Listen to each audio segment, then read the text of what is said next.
cible par un drone russe sur le front ukrainien. Voilà la réalité, monsieur Lavrov. Quatrième mensonge. La liste est encore longue, je pourrais continuer longtemps. Comme j'ai été nominativement pris à partie par mon homologue russe, il me paraissait important de faire cette mise au point. Car répéter des mensonges à une heure de grande écoute n'en fait pas des vérités. Sur l'Iran, depuis le début de la guerre, la mobilisation du G7 a été exceptionnelle.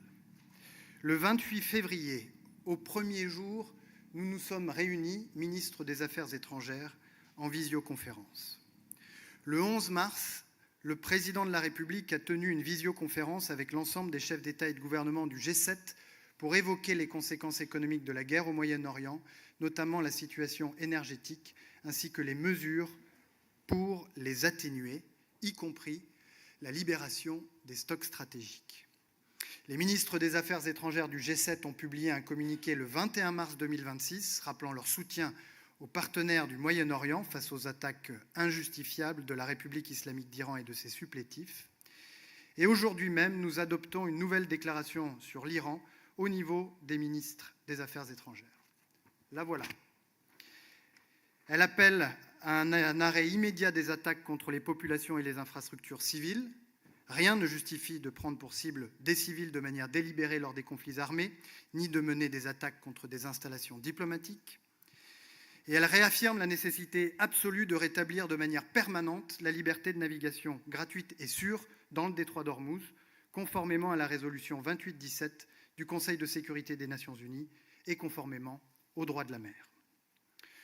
Pour les temps à venir, nous nous sommes accordés sur le principe d'une réunion des ministres des Affaires étrangères du G7 avec ceux du Conseil de coopération des États arabes du Golfe. Le secrétaire d'État américain, Marco Rubio, a accepté de briefer le Conseil des Affaires étrangères de l'Union européenne. Enfin, nous sommes convenus de poursuivre nos travaux pour contribuer à la résolution de la situation dans le détroit d'Ormuz.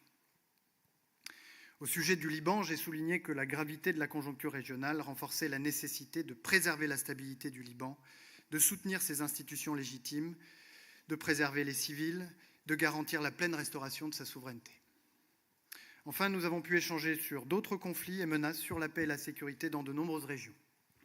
En particulier le Soudan, où nous cherchons à soutenir les efforts en faveur d'une trêve humanitaire, mais aussi la situation au Venezuela, à Cuba, en Haïti, et sur l'importance d'un Indo-Pacifique libre et ouvert fondé sur l'état de droit. Notre attention devait continuer à se porter sur la situation à Gaza et que la crise au Moyen-Orient ne devait pas compromettre nos efforts pour la mise en œuvre de la deuxième phase du plan de paix.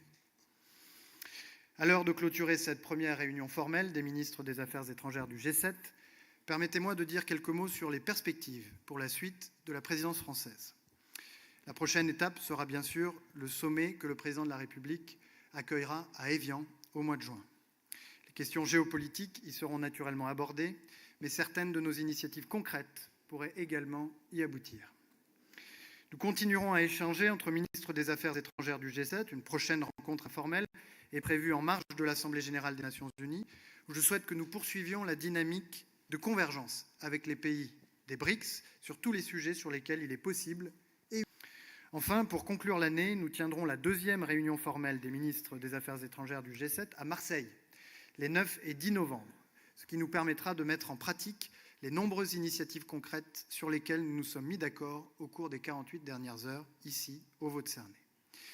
Et tout au long de l'année, la société civile, qui a un rôle primordial à jouer sur les questions de paix et de sécurité, sera associée à nos travaux.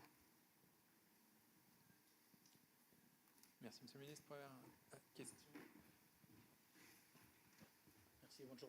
Monsieur le Ministre, voici Madame Air France 24. Monsieur le Ministre, le secrétaire d'État américain vous a briefé sur leur objectif de guerre. Est-ce que vous voyez plus clair aujourd'hui les objectifs américains de cette guerre contre l'Iran ou en Iran? Et puis, sur le détroit d'Ormuz, qu'est-ce que vous a demandé, vous, les membres du G7, concrètement pour garantir la liberté de navigation? Et sur le Liban, une agence de l'ONU met en garde aujourd'hui contre un risque réel, une catastrophe humanitaire.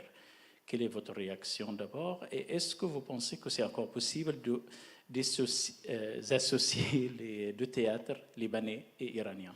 Merci. Beaucoup de questions.